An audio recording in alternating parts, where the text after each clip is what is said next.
आप ऐसे समझिए कि नादिर शाह का हमला अगर आप नहीं पढ़े तो आप ऐसे मानिए कि आपने मोहम्मद शाह रंगीला नहीं पढ़ा। ये उसके बारे में, क्योंकि दुनिया में अगर पढ़ा जाता है इतिहास अगर मोहम्मद शाह रंगीला का, तो वो पढ़ा जाता है एक ही संदर्भ में, और वो है नादिर शाह के हमले के लिए। तो थोड़ा सा हम लोग नादिर शाह को समझ लेते हैं, हम हमले को समझ लेते हैं। पहली बात ये कि ये जो नादिर शाह है,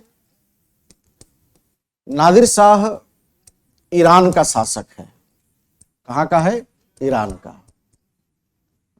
इसका पूरा नाम था अली कुली बेग, ऐसे कुछ नाम था, और ये गणेरिया का बेटा था। बड़ा साधारण परिवार का व्यक्ति है और ईरान की गद्दी पर बैठा था। चूंकि आपका इतिहास वहां तक नहीं जाता है, तो एक साधारण परिवार का व्यक्ति है। और इसे आप लोगों ने एक शब्द सुना होगा, नेपोलियन।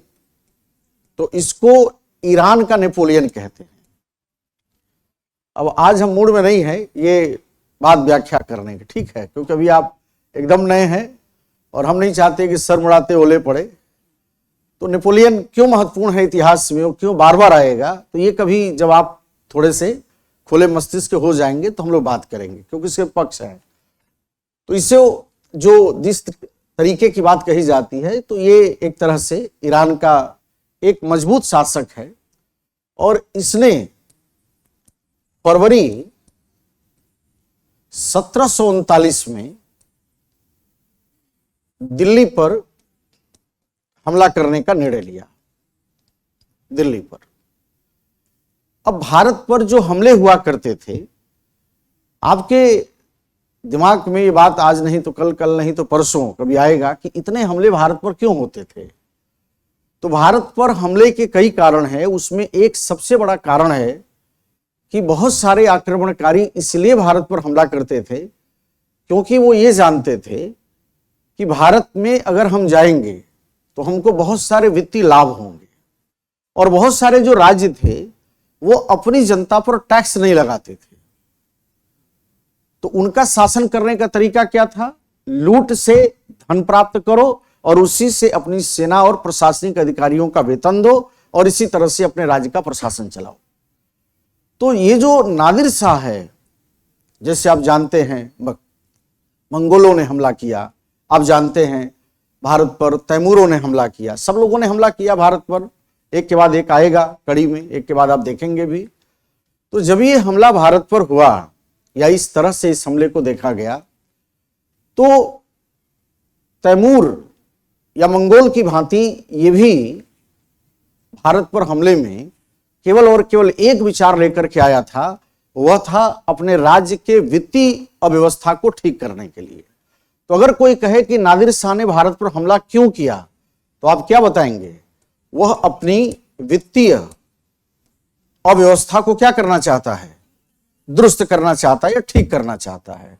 तो वित्तीय अव्यवस्था का समाधान करना चाहता है और इसीलिए वो भारत पर हमला किया। एकदम समझ में आ गया। अब नादिर शाह जब चला तो पहले सूचना का तंत्र बड़ा मजबूत होता था। आजकल आप लोगों को लगता होगा ना कि आजकल सूचना तंत्र है, पहले नहीं था। तो पहली बात कि अपने दिमाग से ये बात आप निकाल दीजिए कि उस समय सूचना का तंत्र आज से कमजोर था, उस समय भी मजबूत था। बल्कि उस समय तो सूचना तंत्र इतना मजबूत था कि बिल्कुल फिजिकल करस्पॉन्डेंस के रूप में लोग काम करते थे। मतलब अच्छा, लड़कियां बड़े ध्यान से सुन रही हैं। लड़कियों का तो तंत्र बहुत पहले से मजबूत है सूचना का, ठीक है, मतलब ठीक। और हम लोग कभी बात करेंगे कि लड़कियों का सूचना तंत्र मजबूत क्यों है, ठीक। इतिहास में लड़कियों का बहुत बड़ा योगदान है, बहुत सारी सूचनाओं का। और एक अच्छी बात इनकी यह है कि सही समय पे गलत बात नहीं, ठीक, गलत समय पे सही बात, ठीक है। तो ऐसे एग्जाम्पल आपको खूब मिलेंगे आगे आने वाले दिनों में।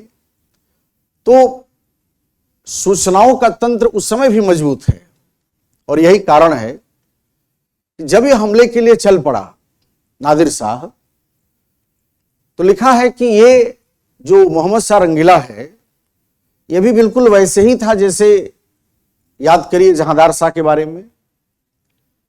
जहांदार शाह जहां रंग महल में व्यस्त रहता था, ये भी वहां व्यस्त रहता था। तो लिखा है कि इसको सूचना दी गई कि नादिर शाह भारत पर हमला करने के लिए चल पड़ा है और वो पंजाब के आसपास पहुंचने वाला है। पंजाब मतलब जो आजकल पाकिस्तान में है, ईरान, अफगानिस्तान और फिर पाकिस्तान, फिर भारत, यही तो क्रम है आने का। तो तब हम लोग पूरा पाकिस्तान तक तो हम खुद ही थे, कंधार तक हमारा वर्चस्व था। जब हुमायूं, जहांगीर, शाहजहां, खास करके शाहजहां के समय तक तो था ही। तो ऐसी स्थिति में जब ये सूचना पाया, आकर के जब कहा मोहम्मद शाह रंगीला से कि नादिर शाह की सेना पंजाब के आसपास पहुंचने वाली है, तो ये तो मैंने बता ही दिया आपको व्यस्तता कितनी है इन लोगों की। तो दिमाग पर जोर डाला, ये तो रहा ही था। तो लिखा है कि दिमाग पर जोर डाला कि मैं कहाँ, तो दिल्ली में, वो कहाँ का है, तो ईरान का, कहाँ पहुंचा है, तो पंजाब के आसपास, कहा दिल्ली दूर है। और फिर कार्यक्रम शुरू हो गया। जब उसकी सेना पंजाब पार कर रही है, इसको फिर सूचना में, ये अलग अलग दिन की सूचना है, एक ही दिन का नहीं है। किसी दिन सुबह बताया गया, किसी दिन दोपहर को बताया, किसी दिन शाम को बताया, ऐसे करके था। फिर उसको सूचना दी गई कि सेना पंजाब पार कर चुकी है। तो फिर ये दिमाग पर जोर डाला, मैं कहाँ, नादिर शाह कहाँ का, कहाँ पहुंचा है, तो पता चला पंजाब तक पहुंचा। कहा दिल्ली दूर है। फिर इसको सूचना दी गई, कार्यक्रम शुरू हो गया। फिर सूचना दी गई कि इसकी सेना दिल्ली के आसपास पहुंचने वाली है। दिल्ली मतलब हरियाणा, और ध्यान दीजिएगा ये करनाल में आएगा। तो नादिर शाह की लड़ाई जो मुगलों से होगी वो कहां होगी, करनाल में होगी। इसको बताया गया कि दिल्ली के आसपास पहुंचने वाला है। ये इतना पिया हुआ था कि उठा जोश में, और बताने वाले ने इसीलिए दिल्ली कह के बताया ताकि इसको थोड़ा आक्रमण की गंभीरता दिमाग में आए। ये उठा, पूरा पिया हुआ है, उठा, तलवार उठाया और कहा कि हम युद्ध करने चलेंगे। और ऐसा कह के तलवार पकड़े ही लुढ़क गया ये। ठीक, अब ये हुआ कि जब तक ये होश में आएगा नहीं तब तक कोई निर्णय तो हो नहीं सकता। भाई निर्णय तो कोई निर्णय लेगा लेकिन मोहर तो उसी की लगेगी, तो निर्णय लेने का भी कोई मतलब नहीं है। अब ये हुआ कि भाई ये नशे में आए और वो करनाल में अपनी सेना लेकर पूरी तैयारी के साथ हाजिर हो गया। अब ये हुआ कि मुगलों की तरफ से इस अभियान का सामना किया जाए। अब ध्यान से समझेंगे आप, अभियान का सामना किया जाए। तो जो नादिर शाह है ये करनाल में है। कहां पर है, करनाल। और करनाल आप सब जानते हैं हरियाणा में है। इसके चुनौती का सामना करने के लिए मुगल के तरफ से, एक एक शब्द दिमाग में बैठाइए, अभी लिखवाएंगे भी, बट जब समझने का समय हो तो खूब समझने पर बल लगाइए। तो मुगल के तरफ से सेना का नेतृत्व किया खान ए दौरा ने। किसने किया, खान ए दौरा।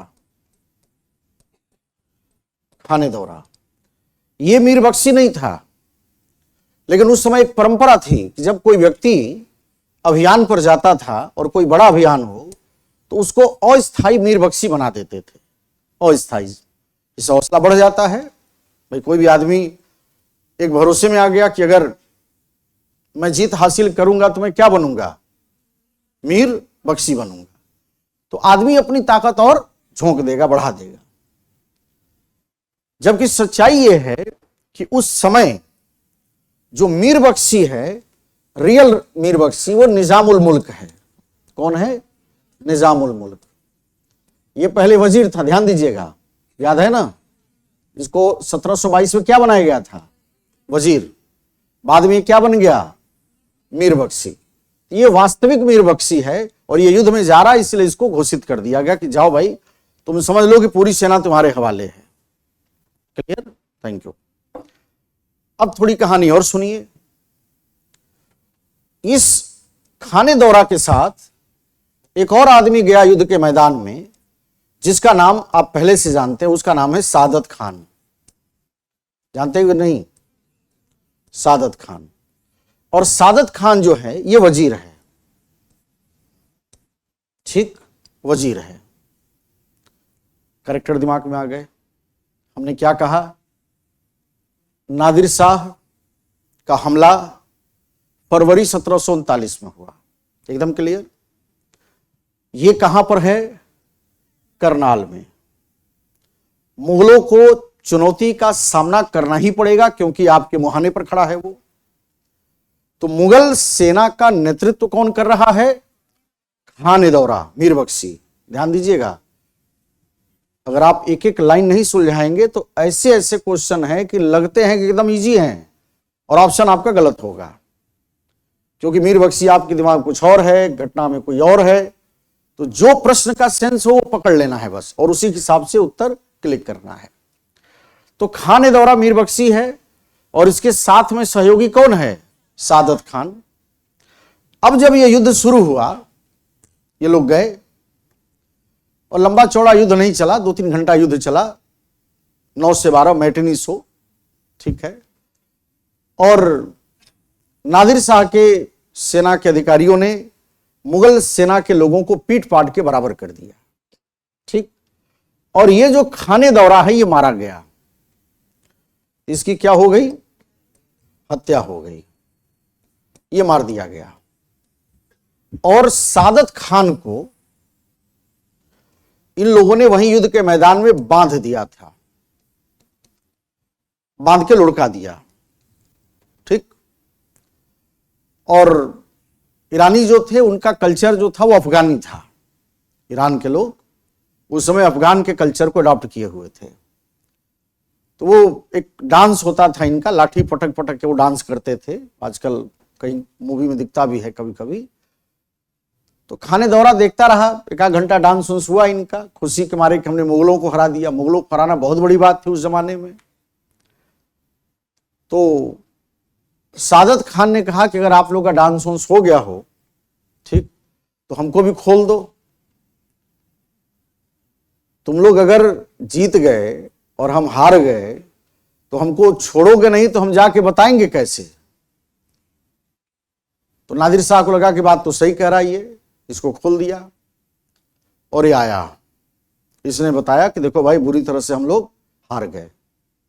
सूचना पहले ही पहुंच गई थी, बताने वाले बता चुके थे, बट ये ऑफिशियली बताया। अब ये हुआ कि फिर अब 2 विकल्प है।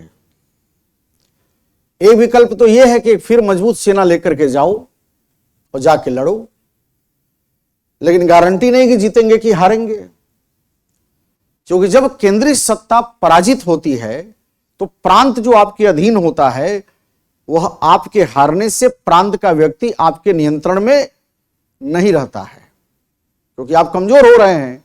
तो जितनी आपकी कमजोरी जाहिर होगी उतना आपका डिसेंट्रलाइजेशन क्या होगा? बढ़ेगा।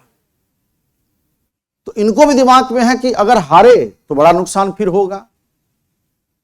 तो ये लोग तय किए कि देखो हम लोग युद्ध नहीं करेंगे, हम लोग वार्ता करेंगे, और वार्ता करने के बाद जो भी, क्योंकि ये सब जानते थे ये पैसे के लिए आया है। किसके लिए आया है? पैसे के लिए। तो अगर इसके पैसे की डिमांड फुलफिल कर दी जाए तो ये क्या होगा? करनाल से चला जाएगा। ऐसे स्थिति में जो निजाम उल मुल्क है, चिनकलिश खान है, इसको बातचीत करने के लिए भेजा गया, ठीक। किसके पास? नादिर शाह के पास, मतलब करनाल में। इसने पूछा कि भाई आप क्या अपेक्षा रखते हैं, क्या हमला करने से पहले सोचा था?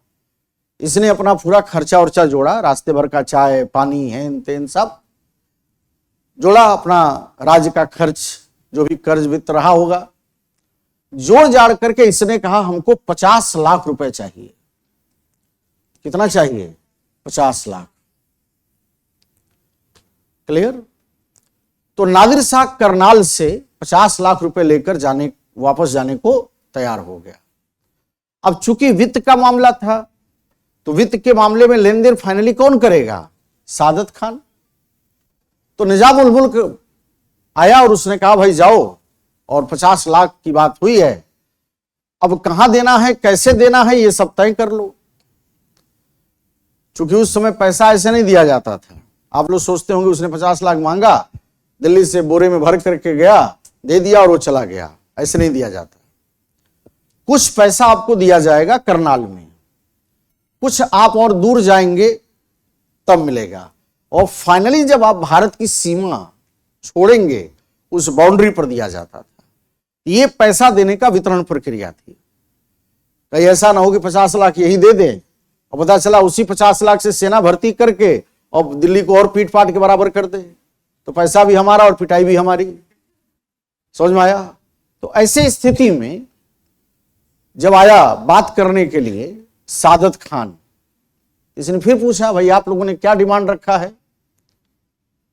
इसने कहा कि 50 लाख रुपए। इसने कहा बस 50 लाख? कहा दिल्ली पर तुम हमला करो, 2 करोड़ तो मैं दूंगा तुमको। अब नादिर शाह हिल गया, बोला दिल्ली पर हमला करेंगे तो 2 करोड़ दोगे? बोले बिल्कुल।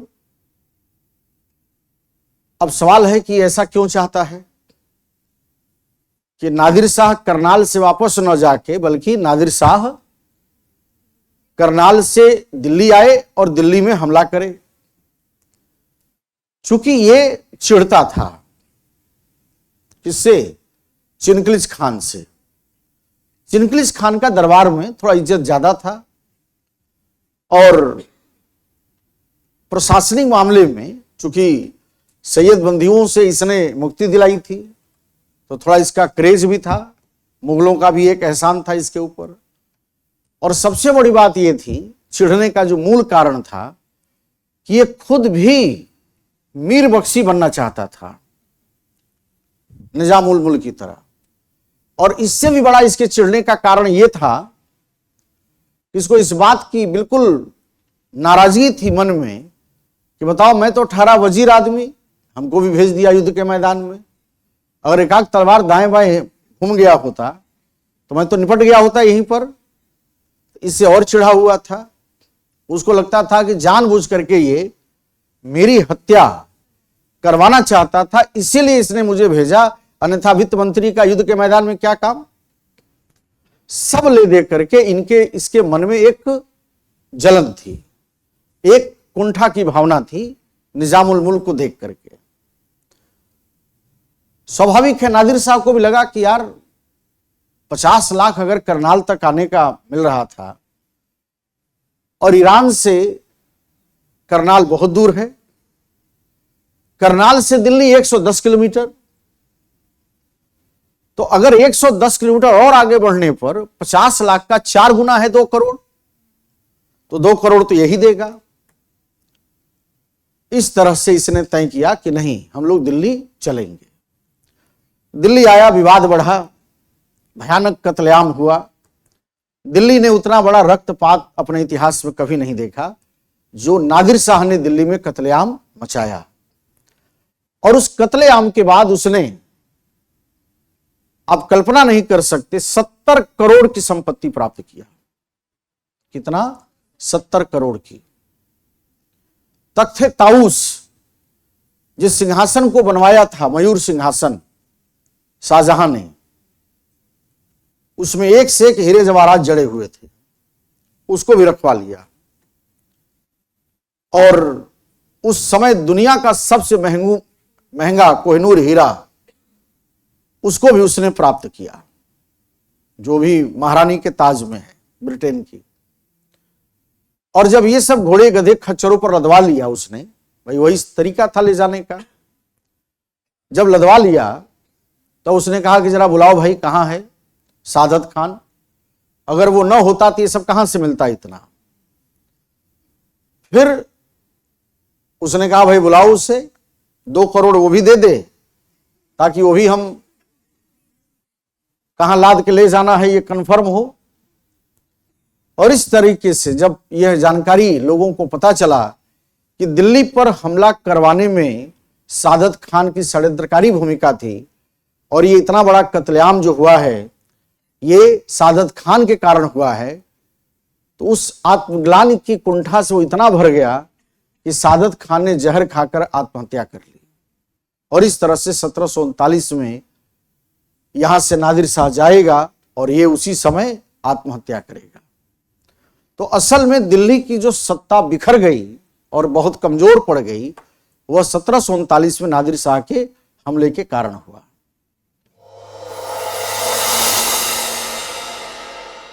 अब एग्जाम की तैयारी को और बेहतर करने के लिए हमारे चैनल को लाइक, शेयर और सब्सक्राइब करना ना भूलें।